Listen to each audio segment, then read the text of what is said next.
She is sitting in my client chair for the last time, the same chair she has sat in every Tuesday for 3 months. But today she isn't here to be helped. Today she wants me to confess. If I were not your client, she says, would you still be sitting across from me with everything in your face and nothing in your voice? The office goes still. I have 12 sessions of clinical training, a licensing board, a supervisor's voice saying, "This is the edge of something you do not want to go over." I have one honest answer. "Yes," I say. She looks at me like she already knew, like she has known since session 1, like I have. If you want to hear uncensored, too hot for YouTube stories, check out my Patreon in the description. Tell us where you are watching from and subscribe. The recognition on her end took 8 seconds. She had settled into the client chair the way people do when they've never done therapy before, shoulders back, weight forward, hands folded with the careful deliberateness of someone trying to appear less nervous than they were. Her coat was still on, dark cashmere, precisely cut. Her hair pulled into the low bun she had maintained since early morning, with the specific discipline of a woman who left nothing to chance. I had 9 seconds. I used them to make the decision that every subsequent event in the next 8 months would extend from. I would not refer her out. I would remain her therapist and conduct this session with the same professional neutrality I brought to every intake. And I would not let a study hall in October 13 years ago be the reason a woman who arrived on time and folded her hands did not receive the care she had sought. I made that decision in 9 seconds, and I have been accounting for it ever since. Then she looked up from the intake form and found my face, and the composure that had been holding so competently came apart at one specific seam. She said, "Devi," not Dr. Alcott. Just my name, in the voice she had always used for it, familiar without permission, as if the permission were a formality she had decided not to bother with. I said, "Hello Lena, welcome." 3 words. Everything I had went into making them neutral. "You're a therapist," she said. "I am. You were pre-med in college. I switched to psychology in my junior year. Take your coat off if you'd like. We have 50 minutes. She took it off slowly, folded it over the arm of the chair, and looked at me with the expression I would spend the next several months learning to read, the one that looked like poise, and was actually something closer to standing at the edge of something and deciding whether to jump. "This is going to be unusual," she said. "Most first sessions are. Tell me what brought you here." The presenting problem arrived wearing an expensive coat. The relationship, 4 years, significant, had ended 6 weeks earlier. Her ex-girlfriend, Petra, had moved out with the methodical thoroughness of someone who had been planning the exit longer than the ending made visible. Lena had come home on a Thursday, to a closet that was half empty, in a way that made the fullness that remained look like evidence of something she had failed to prevent. "I thought I was fine," she said. "For the first week I genuinely thought I was fine. I went to work, had dinner with friends, slept." She paused. "And then about 10 days in I realized I wasn't feeling anything at all, which turned out to be worse than the crying would have been." "What do you mean by not feeling anything?" "Like describing something from the outside that I was watching happen to someone else. I was talking about it, processing it, or I thought I was processing it, but it was like I was filing a report about a situation rather than living inside one." She looked at her hands. "I do that. More than I've ever admitted to anyone." That line was the first thing she said that landed in the room differently than the rest. I wrote it in my case notes later, in the careful clinical shorthand that records what is said without the weight of how it was said. In the actual moment, it registered somewhere that was not quite clinical. "Tell me about the relationship," I said. She told me about Petra, 4 years, an architect, precise, preferring the planned version of things over the organic one. Lena had found this grounding at first and suffocating by year 3, and had spent year 4 performing contentment with the practiced efficiency she apparently brought to most things in her life. "Why did you stay for year 4? I asked. A pause. "Because leaving felt like admitting the whole thing had been wrong," she said. "And I'm not good at being wrong." In the clean afternoon light of my office, her eyes were a color I had cataloged in freshman year without knowing I was cataloging it: dark gold brown, the kind that caught light and held it. She was watching me with the tilted head attention that processed everything and disclosed nothing. "You're being very professional," she said. "I am a professional," I said. "You don't want to acknowledge that we know each other. We knew each other 13 years ago for approximately 1 academic year. What's useful now is what brings you here." She held my gaze for 1 beat longer than was neutral. Then she said, "Fair enough," and continued. "I want to be precise about this. I am not a careless practitioner. I hold my license with the seriousness it requires. I have referred clients out for far less significant dual relationships than the one that walked into my office that October. There are structures for exactly this: supervised consultation, formal referral, the clean professional accounting that keeps the therapeutic frame intact and protects both parties from the thing that happens when the frame slips. I did not use any of them. When I examined the decision honestly, the way Miriam Osei, my supervisor, has been asking me to examine it in weekly supervision, what I find is this: the version of me that made the 9-second decision was not purely the professional. She was also the girl from October of freshman year who had spent 13 years building a practice specifically so that she would never have to flinch again. That is not an excuse. It is an accurate record. I called Miriam that evening and gave her the clinical facts. New client, existing social connection from over a decade prior, dual relationship acknowledged by the client within the session, presenting with emotional dissociation, and a recently ended significant relationship. She listened. Then, "You're calling me 3 hours after the session. What does that tell you? That I'm not handling the countertransference as cleanly as I'd like." "What's the countertransference?" "She said something to me in public when we were both 18, I said. "About the way I looked. In front of a room of people who found it funny." A silence. "And now she's in your client chair every Tuesday morning," Miriam said. "Yes. Weekly supervision on this case, non-negotiable." A pause. "And Devi, you know what the right call is." "I'll refer her if it becomes clinically necessary," I said. "That's not what I mean, and you know it." "I know," I said. She said, "Come back to me before the next session, not after." I said I would. I did not. The second session. She arrived at 7:58, 2 minutes before the hour. It told me more than punctuality. It told me she had studied the situation and calibrated her entry. No coffee this time, which meant she had thought about the coffee and decided against it. She was in a different coat, charcoal wool, less formal than the cashmere, and something in the way she sat was slightly different too. Less performing therapy, and more just being in the room. "I want to understand why I'm so good at the external version of my life and so poor at the internal one," she said, with the directness of someone who had been sitting with this observation for a long time and had decided the most productive use of 50 minutes was to say it plainly. "What do you mean by the external version?" "Work, social performance, making rooms comfortable, knowing what to say and how to say it and at what volume and to whom. I've been good at all of that since I was about 16, and I've never understood why the inside of the thing feels like it's always a little bit behind." "Behind what?" "Behind what I'm projecting," she said. "Like there's always a gap between what I show and what I'm actually feeling. And I've spent a long time getting very good at making sure nobody can see it." "You're describing a dissociation between your social self and your private one," I said. "A performed version and an experienced version that don't quite align." "Is that what it is?" "It's one way to describe it. Tell me when you first noticed it," she said. Freshman year of college. At some point in the first semester, I started doing things I didn't understand, making choices I couldn't explain afterward.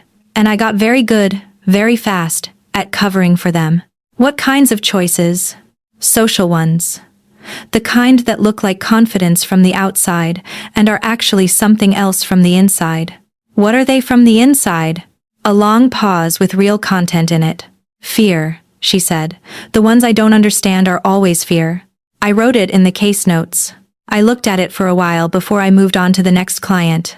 She said at the end of session 2, just before she left, "You know that I know you know what I said in freshman year."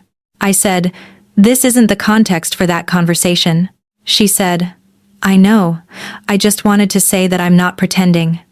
She picked up her coat. I don't think I've ever not pretended with a professional before. It's strange. She left. I sat in the office and understood that the second session had been more complicated than the first, and the third was going to be more complicated still. I was right. The third session was when the shape of the thing became impossible to mistake. Lena arrived and said, in the second minute, "I want to talk about freshman year. I think it's where the gap started, between the external and the internal." She had been using therapeutic language with the fluency of someone who had been working with it across the intervening week. I noted it the way I noted everything carefully, and without allowing the noticing to move out of the clinical column into any other. "Tell me about freshman year," I said. It was the first time I was in a room where I didn't automatically know how to function. In high school, I knew the rules. I knew what role I was playing and I played it, and the playing felt natural because the environment was built for it. College was different. The environment didn't recognize the role, and I overcorrected. "What does overcorrection look like for you?" she said. I became louder, more certain. Found ways to establish where I stood in every room before anyone else could establish it for me. I was the first to laugh, the first to redirect, the first to make the comment that reframed what was happening in a way that left me at the center of it. She paused. I wasn't kind about it. "Tell me more about the unkindness." Her jaw set the way it did when she was making herself say something she would have preferred to manage. "I targeted people who seemed certain of themselves in ways I wasn't, not with malice, with something more like panic. I didn't know what to do with people who seemed to know who they were, and I found ways to make them smaller before I had to sit with the fact that I didn't." "Can you give me a specific example?"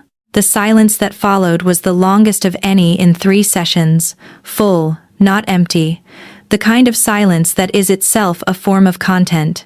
She said, "There was a girl in my study hall freshman year." I said nothing. She was working on something she was clearly absorbed in, writing or studying something that had her complete attention. A group of us were being loud the way 18-year-olds are, and someone made a comment, acknowledged her, said she was doing something impressive, and I said something. To redirect the attention, to make the room laugh. I kept my face where it needed to be. "What did you say?" I asked. The question cost her something. I watched it cost her. I said, "She should work that hard. It's not like she has anything else going for her." She set it to the window, with the flat precision of someone recounting something they have been carrying long enough that the rough edges have worn down but the shape is still fully intact. "How did you feel after?" I asked. She turned back. Like I'd made something worse, not like I'd won. I didn't feel like I'd won anything. I felt like I'd done something I didn't understand, and the not understanding was more upsetting than the doing. "What do you think you were feeling in that moment?" She looked at me, directly, in the way she had been carefully not looking at me for 3 sessions. "I think I was afraid," she said. "Of what?" A pause so long it took up all the remaining air in the room. "Of how much I was already paying attention to her," she said. The office held this. I held it. Every professional circuit in my body ran the containment I had been trained to provide, and underneath the containment was a recognition I was absolutely not going to name in this room, in this chair, behind this desk. I said, "We're close to time. I want to acknowledge the significance of what you just named, that the unkindness was connected to something you didn't have language for yet. We'll pick this up next week." She nodded. She took her coat. At the door, she stopped. "Devi," she said. I looked at her. "That's what I was afraid of," she said. "In case you needed me to say it more plainly." She left. I sat in my office for 11 minutes after the door closed. Then I opened her case file and wrote, "Client demonstrates significant insight into early defensive mechanisms, specific recall related to presenting behaviors, awareness of relational context. Monitor carefully." I looked at that last line for a long time. Then I wrote in the margin, in handwriting rather than the official notation, "She was afraid of how much she was already paying attention." I crossed it out. I did not call Miriam until 2 days later, which was itself information I chose not to fully examine. Sessions 4 through 8 happened across 6 weeks in November and December. They were the most productive consecutive stretch of therapeutic work I have done in 4 years of practice. Lena was exacting, resistant in the specific way that very intelligent people are resistant, analytically defended, turning insight back into an intellectual object the moment it got close enough to be genuinely uncomfortable. She pushed back when she disagreed with a frame and was right often enough to make the disagreement useful rather than defensive. She was also, session by session, becoming more honest with me than she had been with anyone in her adult life. I understood this because she told me so explicitly in session 6, when she said, "I'm surprised by what I say in here. I don't say these things anywhere else. What do you think makes it different?" The tilted head pause. Then, "You already know the worst thing I've done. I can't figure out how to perform for someone who has already seen behind the performance." There was a particular quality to session 6, a quietness. The silences became more productive. She stopped monitoring my reaction and started listening to herself. I had seen it before, the moment a client stops performing therapy and starts doing it, but not like this. Not with someone whose specific history I was managing alongside the clinical one. She sat in that particular quietness, and I held the professional frame and felt the cost of the holding. I wrote in her case notes that evening, "Therapeutic alliance strong. Client demonstrating excellent emotional access. Refer in January." Then I crossed out the last line. Then I wrote it back. I want to be honest about what those 8 sessions cost me professionally. Not because the cost excuses anything, it doesn't, but because a full account requires it. I had been practicing for 4 years. I had developed the specific discipline that private practice requires, the ability to be fully present with each client without carrying any of it out of the room. Most therapists take years to build that capacity. I had built it carefully, at some personal cost, and I had been proud of it in the quiet way that people are proud of things they built by hand. Lena Ferris dismantled it by being honest. Every session she brought material that was real and worked it the way real material gets worked, slowly, with resistance, with the occasional backslide into the analytical frame, and then forward again. She was not performing recovery. She was not managing the therapeutic relationship for my benefit. She was doing the thing the room was designed for, and she was doing it with a completeness that I had not often seen, and it was impossible to remain fully clinical about something that was fully genuine. I referred 2 other clients during this period. I disclosed a conflict of interest in a 3rd case to the relevant authority and stepped away cleanly. I did none of this with Lena. The material was rich throughout those weeks. Her mother's precise architecture of conditional approval that had taught Lena early that being good at the visible things was how you stayed safe. The career as creative director, making work that won awards, and caring less about it every year. The gap between the impressive external output and the hollow feeling of producing it. Petra, whom she had loved in the way that produces a correct visible relationship and not much else on the inside. "I don't think I've ever been in love," she said, in session 7. The way a person says something they have known privately for a long time and are naming out loud for the first time. "I think I've been in relationships that looked right from the outside, and I've been very good at performing the emotional components. The actual inside of it, I don't know if I've ever done it. What gets in the way?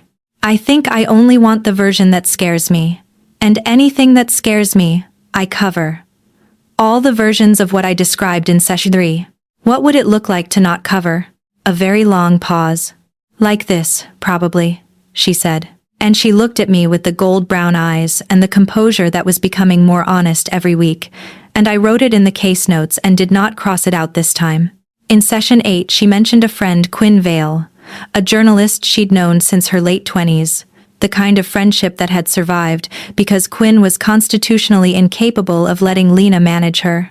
Quinn had said, apparently without softening it, "You've been going to therapy every week for 2 months, and you seem more unsettled than when you started." Which either means it's not working, or it's working exactly the way it's supposed to. "What do you think Quinn meant?" I asked. "That the settled version of me was a construction," she said, "and that the unsettled version is what I actually am right now." "How does it feel to be unsettled?" "Like the gap is getting smaller," she said, "between the external and the internal. Like things are starting to align in a way they haven't in a long time. And it's uncomfortable, because I don't know yet what I am when they're aligned." I said, "You're finding out." She said, "Yes, And then, more quietly, "In here, specifically. I'm finding out in here." I heard this. I heard every layer of it, and there were several layers, and none of them were purely clinical. And I held the professional frame with both hands and redirected to the presenting material and ended the session at 50 minutes precisely and walked to my car in the November dark, feeling the specific weight of a person who has been managing something very carefully for a long time and is beginning to understand that the management is not the same as the resolution. I sat in my car for 10 minutes before I started the engine. This was not something I usually did. And I held the professional frame with both hands and redirected to the presenting material and ended the session at 50 minutes precisely and wrote case notes that were accurate and incomplete. In the supervision that followed session 8, Miriam finally said the thing she had been edging toward for 6 weeks. "Tell me what you're actually managing," she said. I said, "A counter-transference situation I have been monitoring with partial success. A client who named the dual relationship in session 2 and has been working with it honestly. Genuine therapeutic progress across 8 sessions. And a personal reason I have not yet disclosed fully." "Say the personal reason," I said. That referring her feels like the 9th time I let what she said in a study hall, when we were both 18, make a decision for me. And I have spent 13 years building a practice specifically so that would stop happening. Miriam was quiet. "That's the realest thing you've said in 3 months of supervision," she said. "It's also not a clinical reason." "I know," she said. "I'm going to tell you what I see, and I need you to hear it." "Tell me," she said. "I see a therapist who is in love with her client." The room held this. I said, "That's a strong characterization." She said, "Is it wrong?" I said nothing. "Is it wrong, Devi?" "No," I said. "Then we are past the monitoring stage," she said. "January. Non-negotiable. You refer her after the December break, and you do it cleanly, and you document it properly, and you do not let yourself be in that client chair 1 session longer than is clinically defensible." "January," I said. "And Devi." "Yes. I want you to do something with the break. Not just the referral planning. I want you to sit with what you actually want, not the professional answer, not the managed answer, the real one. Because when you come back in January and you see her for the last session, you need to be in the right room for it." I said, "I'm always in the right room." She said, "You're in the right building. That's not the same thing." The December session, the last before the holiday break, was the one that changed the shape of everything. Lena arrived in a dark green coat I hadn't seen before. She sat down and said, almost immediately, "I've been thinking about the second thing. The one I haven't been naming because naming it would complicate the first." "Tell me both," she said. "The first is the therapeutic work, which is real. Whatever happens in here when I talk about my mother and the gap and the work that stopped feeling like mine that matters, and it's been the most honest I've been with anyone in years." She looked at me. "The second I book the Tuesday slot every week. The most expensive one. I've been telling myself it's about the therapeutic commitment, but I know that's not the complete reason." "What is the complete reason?" She held my gaze. "It's not only about the therapy," she said. "The afternoon light, the tissue box, the professional certificates on the wall, the 2 chairs angled at their deliberate oblique, everything holding very still." "Lena, I have to tell you something before this session goes further," I said. "Okay. I've been thinking since approximately session 3 about referring you to a colleague, for clinical reasons. The dual relationship is a complicating factor the therapeutic work cannot fully survive. I've been telling myself I was waiting for the right transition, but I want to be honest with you. The way you've been honest in here, those are real clinical reasons, and they are also the professional container for a personal one." She said, "What is the personal one?" "The same thing it always is." "Say it." "That would not be appropriate." "You just told me you've been holding back a referral for personal reasons," she said. "You've already crossed a line. Say what it is." "That would be a clinical breach I'm not going to commit," I said. She said, "You've been committing it for 11 sessions. Not by doing anything wrong, you have been perfect. Absolutely correct in every session. But you know what's impossible about being absolutely correct around someone who has spent her whole life identifying the gap between what people show and what they're feeling? What's impossible about it? It makes the gap even more visible. She leaned forward slightly. The composure was doing the hard work it did when she was about to say something she had decided to say, regardless of cost. I'm going to ask you one question and I'll respect whatever answer you give me, including silence. You can ask. She looked at me for a moment. In the December afternoon light, with the composure doing the hardest work I had ever watched it do, she looked very much like the version of herself she had been describing in 8 sessions, the one underneath the performance, the one that only showed up in rooms where the performance stopped working. She said, "If I were not your client, if I had walked into any other room, any other context, with none of this between us, would you still be sitting across from me, with everything in your face and nothing in your voice?" I held her gaze, the professional frame, the ethical obligation, the licensing board, Miriam's voice saying this is the edge of something. October of freshman year, in the study hall. 13 years of building something specifically, so that what she said there would never again have the last word. I said, "Yes." She blinked once. I said, "Which is why I'm referring you to a colleague in January, because that answer and this role are not compatible." She looked at me for a long moment. The composure had come fully apart, not dramatically, but in the way it comes apart when someone has been given the honest version of something they already knew was true. She looked like a woman who had been waiting for a confirmation that cost exactly as much as she had expected it to. She said, "I don't want to work with someone else. I know. The work here is real. I know that. You're going to send me somewhere else anyway. Because the real work requires a therapist who can hold the space without compromising it. And I can't be that for you anymore. I should have acted on that knowledge sooner." "I'm sorry." She held my gaze. "You're the first person who has said sorry to me and sounded like they meant the whole thing," she said. "You deserve that kind of sorry more often." The session ended. She stood. She took the dark green coat. At the door, she paused with her hand on the frame. "January," she said. "Yes. And, after January? After January, you'll be working with someone who can serve you the way you deserve." "That's not what I asked." "I know." She left. I sat in my office as the winter light left the wall entirely. I opened her case file and wrote, "Referral discussion initiated. Transition planned for January. Dual relationship conflict acknowledged." Then, below the clinical notation, in the margin where only I would look, she asked what happens after January. I didn't answer. We both already know. I closed the file. I went home in the December dark and understood, for the first time without any clinical framing around it, that the decision I had made in 9 seconds on a Tuesday morning in October was not a mistake I had made. It was a door I had opened, and January was 3 weeks away.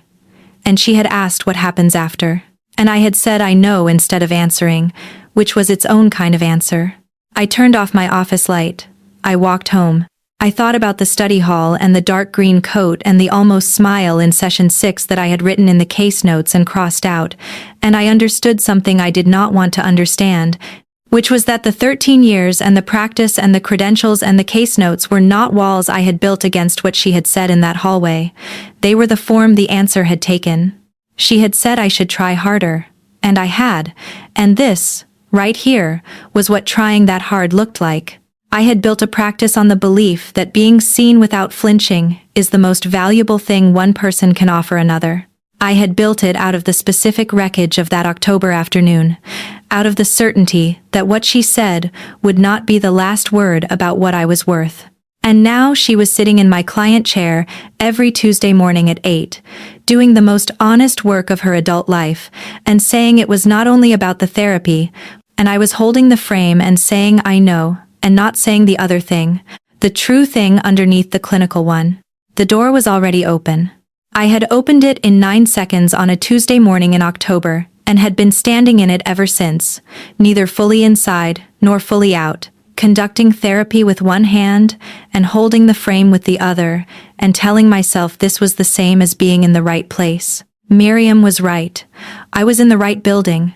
That was not the same thing. And January was 3 weeks away. She called me ugly in freshman year. Now she books my Priciest therapy slots weekly. The holiday break lasted 22 days. I counted them the way the mind accounts for things. It has decided matter, regardless of what you have decided about them, involuntarily, persistently, with the quiet accuracy of something tracking itself without being asked. 22 days between the December session and January. I noted each one not because I was waiting for Lena specifically, but because I had a decision to make, and the 22 days were the time I had given myself to make it honestly, rather than clinically. I did not waste them. On day 3, I organized my case files. On day 5, I attended a continuing education workshop on trauma-informed practice that I had been deferring for 6 months. On day 7, I had the first supervision call with Miriam, which lasted 40 minutes and covered the referral plan and the clinical documentation and, briefly, the personal dimension of the situation, which I described in terms that Miriam acknowledged without pressing. "You're being careful," she said. "I'm always careful," I said. "You're being careful with me," she said. "That's different." I told her I would come back to it. I did, on day 14, which was the second call. Tess Waring, a colleague 3 floors below in the same building, and had the conversation that needed to happen. A client in an active therapeutic process needed referral due to a dual relationship complication. The work was exceptional and deserved exceptional continuity of care. Did Tess have capacity? Tess said yes. She had a Tuesday afternoon slot beginning mid-January if the transition needed a week's overlap. I said the overlap would be helpful and thank you, and then I hung up and sat with the fact that Lena's Tuesday was going to become a Tuesday afternoon, and the Tuesday morning at 8 would be available again. And I had not opened it for the wait list. I did not open it for 3 weeks. I noted this fact. I did not do anything about the noting. On the 17th day I called Miriam and told her the full version. Not the clinical summary. The actual account, the 9-second decision in session 1, the almost smile in session 6 that I wrote in the case notes and crossed out, and then wrote back in a different margin. The 11 sessions of standing at the door of the referral and finding a new reason each time not to walk through it. The way I had referred 2 other clients during the same period with complete professional dispatch. The way I had not referred this one. Miriam was quiet for a long time after I finished. "I knew most of it," she said. "I know you did. Why are you telling me now?" "Because the full version is the one that makes the January session make sense," I said, "and I want to go into January with the full version on record." She said, "You're going to talk to her, after January, not as her therapist." "Not as her therapist," I agreed. "Be careful with her," Miriam said. "Whatever she's been building in that room, she's been building it honestly. Don't let the first conversation outside the frame be anything other than honest in return." "I know. And be careful with yourself." I sat with that one for the remaining days. Careful with yourself was interesting instruction from a supervisor I trusted completely. It implied that I was in a situation where self-protection was not guaranteed, which was accurate.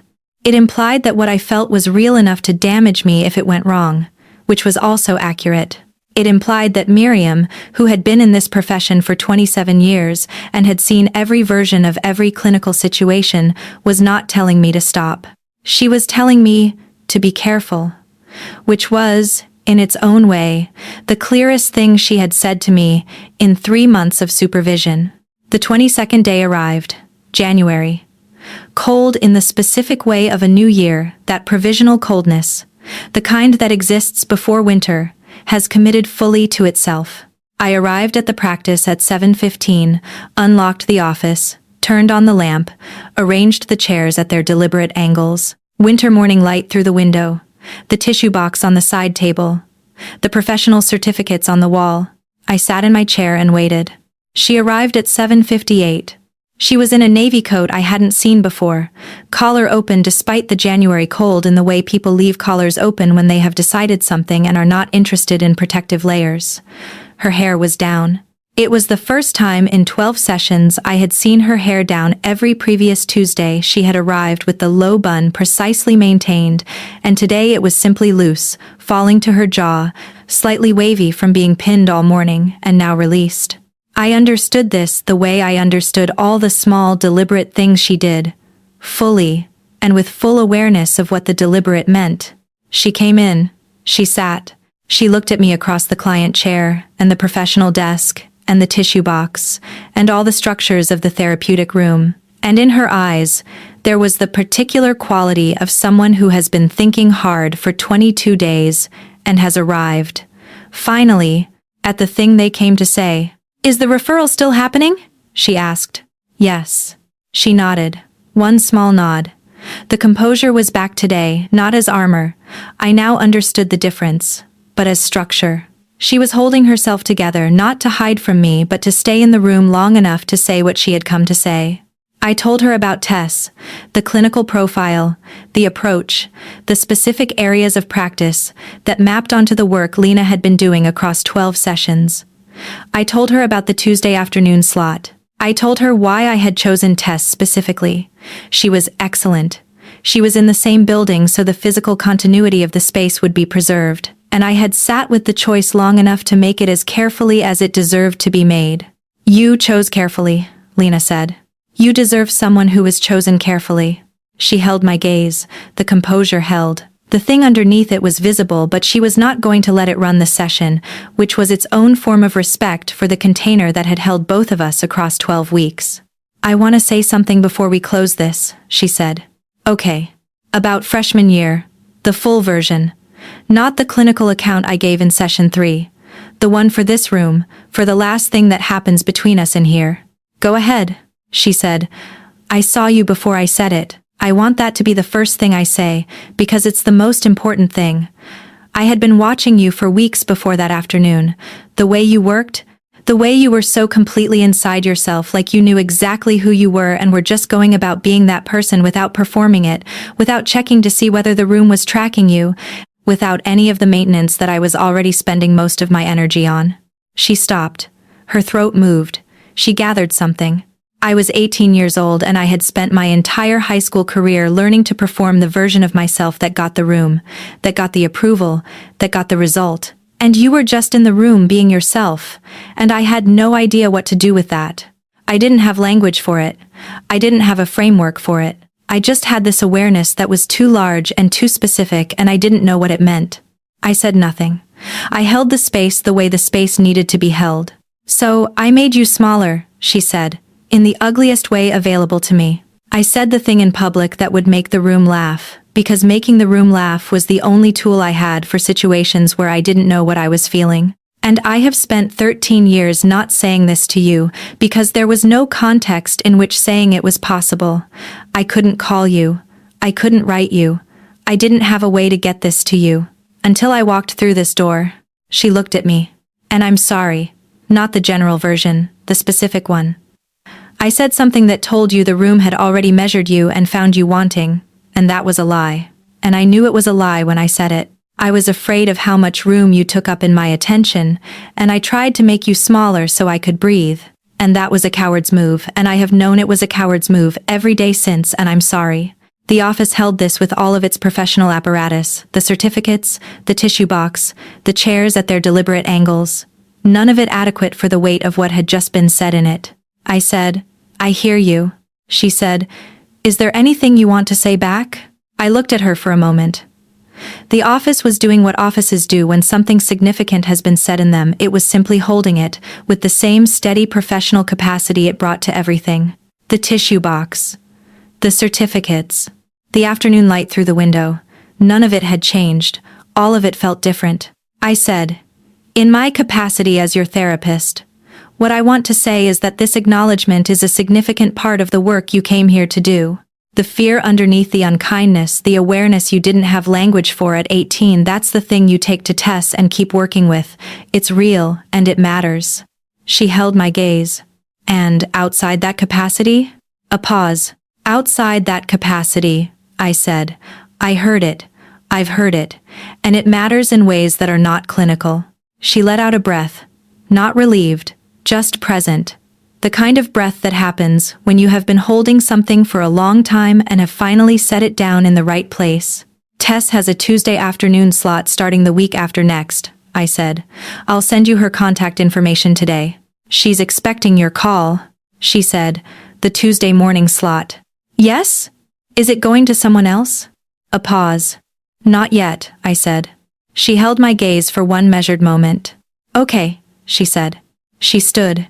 She held the navy coat over her arm, not quite ready to leave, the way people hold things when they are not quite ready to let the moment become the past. "The question I asked in December," she said. "What happens after January?" "I know," I said. "Are you still not answering?" I held her gaze.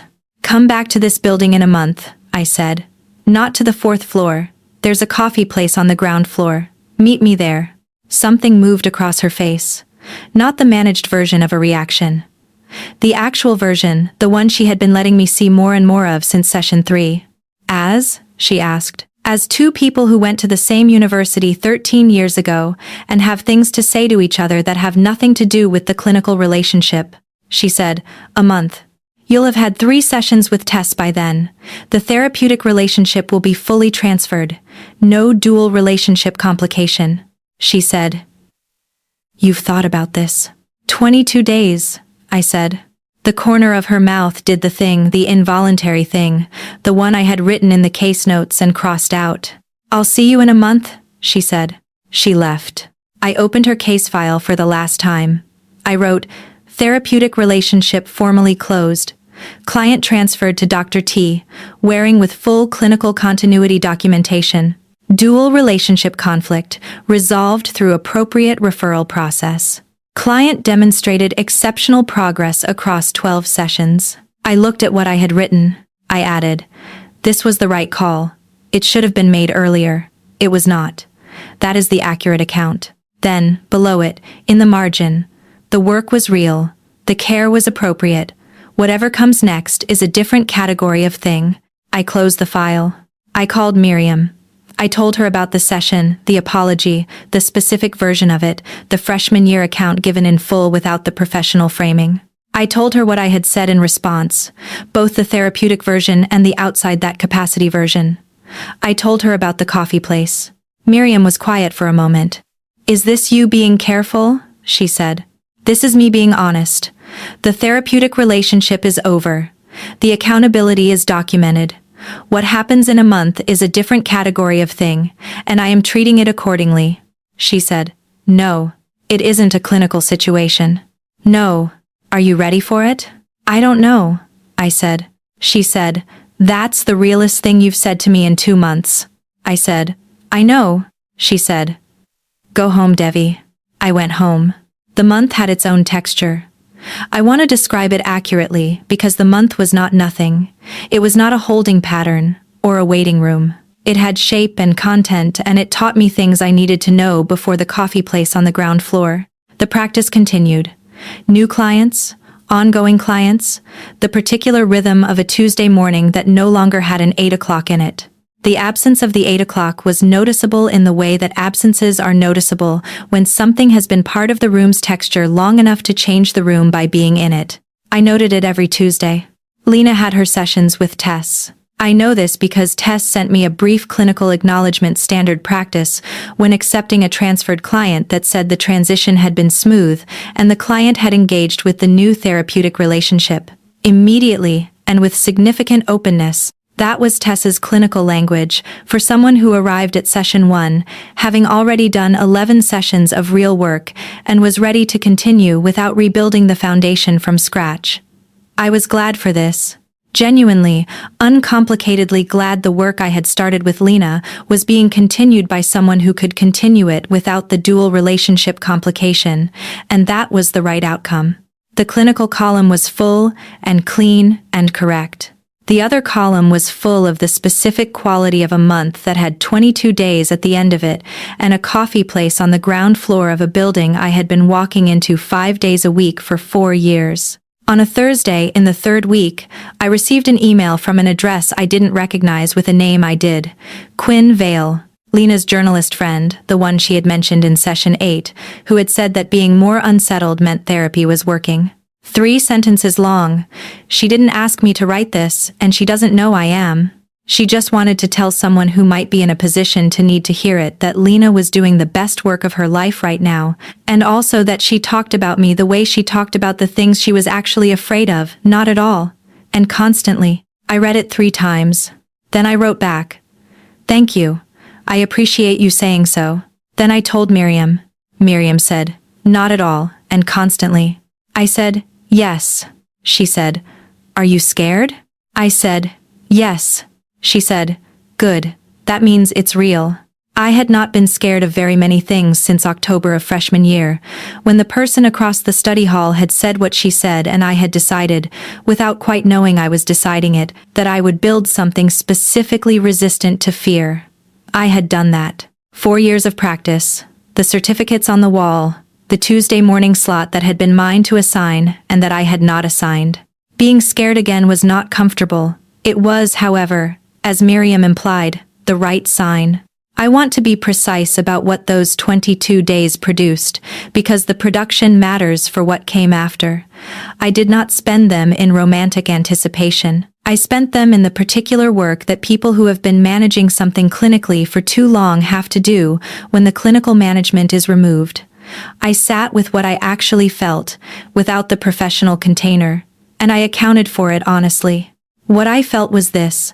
I had been in love with Lena Ferris since approximately session 3, when she said she was afraid of how much she was already paying attention, and I had recognized in that sentence the shape of something that matched the shape of what I had been carrying since October. Not because she said it about me, she had not said it about me in that session. She had said it about the girl in the study hall, the girl from October of freshman year, and I had known she was saying it about me, and I had written it in the case notes and crossed it out and written it back in the margin and crossed it out again. And I had continued to conduct excellent therapy. The 22 days were for accounting for the gap between those two things. The excellent therapy and the crossed out margin notes. Between the person I was in the room and the person I was in my car afterward, sitting for 10 minutes before starting the engine. Both of them were real. That was what I needed to sit with. The clinical work had been real. The something else had been real. And in January, I was going to have to live in the place where both of those real things were visible at the same time, without either the professional frame or the management to keep them from touching. I sat with that for 22 days. By day 20, I had something that was not quite resolution, but was adjacent to it, a willingness to let the two things coexist, to stop using the clinical language to keep the other thing at a safe distance. On the 22nd day, I arrived at the ground floor coffee place early. It was run by a man named Gregor, who had figured out that a building full of therapists required excellent coffee and absolutely no small talk, and had built his entire business model around both premises. He brought me a cup without being asked, and said nothing, which was exactly the service model, and exactly what I needed. I sat at the table by the window. I watched the street. She arrived at 8 to 10. 12 minutes after the month technically ended. She was in a gray coat, shorter than the others, her hair half down, a negotiation between the two versions I had seen. She saw me through the window before she came in. I watched her see me, and then I watched her come through the door, and then she ordered at the counter and sat down directly across from me. Not in the deliberate angle of the therapeutic chairs. Directly across. The way people sit when there is no professional reason to arrange the furniture differently. You're early, she said. You're 12 minutes late. I walked around the block twice. I know, I could see you from the window. She looked at me for a moment. Then she laughed. Brief and genuine and entirely unmanaged, the laugh from the window, the one I had been keeping in a specific place in my memory since November. This is very strange, she said. Yes, you look different. I'm not in the office. No. She wrapped both hands around her coffee cup. Tell me something real. Not the practice. Not the professional certificates. Something that's just you. I looked at her across the table in the January light from the window, the ordinary coffee place light that had no professional function and no clinical purpose, and was simply the light of a Tuesday morning. I said, I switched from pre-med to psychology because of a single lecture in my junior year. The professor said that the most powerful therapeutic act is simply being the person in the room who does not flinch when someone tells you the true thing about themselves. And I thought, that's the thing I can do. That's what I actually know how to do. A pause. I've never told anyone that, she said. Why not? Because it requires me to admit that the entire practice is built on the belief that being seen without flinching is the most valuable thing one person can offer another. And I don't usually let the personal version of that into the room. You're letting it in now. We're not in the room, I said. She almost smiled. Then she did smile, the full version, not the corner of the mouth involuntary one. The actual smile, in the January light, with nothing managed about it. She said, I've been making different work since November. Something shifted around session 5 or 6, and I went back to the studio and started making things that scared me instead of things that looked right. 2 weeks ago I showed it to the agency. They said it was the best work I'd brought them in 3 years. How does that feel? Like the gap is closing, she said. Like the inside and the outside are starting to be the same thing, and it's uncomfortable because I don't know yet exactly what I am when they're aligned. But it's the most honest I've felt about my work in years. She paused. Tess is extraordinary. I know. I chose carefully. You did. A pause. I need to tell you something. Okay, she said. I didn't book the expensive slot because I needed the Tuesday morning. I booked it because when I called and the receptionist told me the rate, I thought, that's what it costs. And I want to pay what it costs. And I didn't understand why I felt that way until session 3, when I started to understand what the paying was actually about. What was it about? She said simply, you. It was always about you specifically. The work mattered because being seen by you mattered. And the seeing cost something, and I wanted to pay what it cost because I had spent 13 years knowing I owed you something and never having a way to pay it. The tram went by outside, Gregor's machine running. January light. I said, I want to say something about the study hall, outside the therapeutic context. She said, say it. I said, I'm not glad you said what you said. I want to be clear about that. I'm not grateful for it and I'm not minimizing what it cost, but the word anywhere built this practice. Every class, every credential, every case, every Tuesday morning at 8, all of it, had that word somewhere underneath it, the proof being assembled against it. I paused. And this practice brought you to the 4th floor in October. And the 4th floor brought us to this table. And I would not be here, with this specific person, if anywhere hadn't done exactly what it did. I can sit with that. She stared at me. She said, you are extraordinary. I said, I'm honest. There's a difference. She said. Not in my experience. She reached across the table and set her hand on top of mine. Not tentative, not testing. The way she did things when she had decided to do them fully, with the awareness of what the doing meant. Her hand was warm, the contact was specific. I felt the whole history of 12 sessions and 22 days and a month, and the 8/22 Tuesday morning in that contact. And it was patient. The way earned things are patient. I turned my hand over under hers. She said softly, there it is. Yes, I said. We stayed for another 40 minutes. The conversation moved through things that had nothing to do with therapy, and nothing to do with freshman year, her new work, the studio, the specific project that had been the best thing she had made in 3 years. The practice, my ongoing clients, the way January felt different from December in this city. She told me about Quinn Vale, who had texted her within 20 minutes of sending me the email, which meant Lena had known about it for the entire second half of the month and had decided not to say anything until she saw my face through the coffee place window. I told her I had read it 3 times. She said she had expected twice. I said she had underestimated me. She almost said something and then chose not to, which was its own kind of answer and the best one she could have given. When we left, she held the door. On the pavement outside in the January cold, she stood close enough that I could see the exact color of her eyes in the morning light, the dark gold brown I had been cataloging since October, the color that caught light and held it. Everything still. The city going about its business around us. She said, is there anything you want to say before next Tuesday? I looked at her. With everything that had been carried from a study hall 13 years ago to a pavement at 8:22 laid out honestly between us, I said, the 8 o'clock has been yours since October. I just needed to find the right context for it. She looked at me for a moment. Then she leaned forward and touched my jaw. Warm, specific. Her hand settled there the way something settles when it has been looking for that exact placement for a long time and has finally been allowed to find it. And then she closed the remaining distance. The kiss was not frantic. It was patient in the way earned things are, patient the restraint of 12 sessions and a month and 13 years, finally becoming something honest instead of something managed. It lasted the exact right amount of time. When she pulled back, her eyes were the dark gold brown in the January light, and her hand was still at my jaw, and the city was going about its business without caring in the slightest. She said, "Tuesday." I said, "Tuesday." She walked away. On the corner she turned once, briefly, and I was still on the pavement outside the coffee place watching her go, which she had clearly anticipated. I went back inside. Gregor refilled my coffee without being asked. I sat at the table by the window. I opened my phone and texted Miriam. "The referral is complete. The therapeutic relationship is formally closed. And I just had coffee." She responded in 4 minutes. "Just coffee?"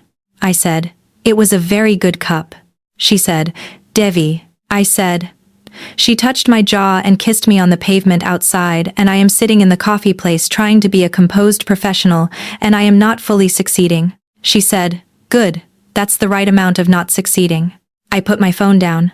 I thought about a study hall in October 13 years ago, and a word that had built a practice, and a practice that had built a door, and a door that had led, by a route neither of us had charted, to a pavement in January, with her hand at my jaw, and the city as witness.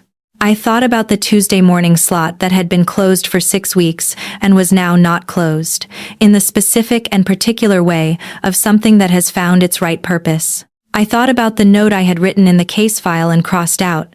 I thought about the note I had written in the margin. I thought about every line of every session note that had been the accurate record of a clinical relationship, and also, underneath the clinical language, the honest record of something that was not clinical at all. On the following Tuesday, she arrived at 8 o'clock precisely. She came through the building door, went past the elevator, went to the coffee place on the ground floor, where I was already at the table by the window. She sat down directly across from me. Gregor brought her a coffee the way she took it without being asked. She said, 8 o'clock. I said, on time. She said, I decided walking around the block was unnecessary. I said, good decision. She said, I make them occasionally. I said, more often than you think. She looked at me across the table with the composure fully absent, and the smile already there, and the dark gold-brown eyes doing what they did in the light. She said, tell me something I don't know about you. I said, every Tuesday. She said, every Tuesday. We stayed until 9:15. We went our separate directions. She went to make the work that scared her, and was better for it. I went to the 4th floor and unlocked the office and turned on the lamp and sat in my chair, and the Tuesday morning at 8 was no longer in the room, and the room was exactly the right size for the work that happened in it, and nothing that had been built there had been wasted. I opened a blank case file. I labeled it with my own name. I wrote, the door was opened in session 1. The door was the right door. It took 13 years and 12 sessions and a January pavement and a patient kiss to understand that the building was always going to end here. I looked at what I had written for a long time. Then I wrote, the 8 o'clock is hers. The practice is mine. The practice brought her here. Everything built in this room was in service of the right ending, even the parts that looked, for 11 sessions, like they were in service of the wrong one. I closed the file. I waited for the 9 o'clock to arrive. The city outside the window was doing what the city did on a Tuesday morning in January, going about its business, indifferent to the specific texture of what had just been resolved on the 4th floor of a building, on a block that was still deciding what it wanted to be. I had been in this office for 4 years. I had painted it a color called quietude and been gently mocked for it by my colleague on the 2nd floor, and refused to change it because she was right and I did not care. I had seen clients in this room who arrived unable to say the true thing about themselves and left, over time, able to say it. That was the work. That was what the room was for. It had done that work for Lena. And I had done it with her, imperfectly and honestly, and eventually with the full accounting that the imperfection required. And now the 8 o'clock was hers. And Tuesday mornings were going to be a different kind of thing. and the practice was going to continue exactly as it had been built to continue. I was in the right room. For the first time in 4 months, I was in every room I was supposed to be in, at the same time, without any of them requiring management. That was enough. That was, as it turned out, exactly enough.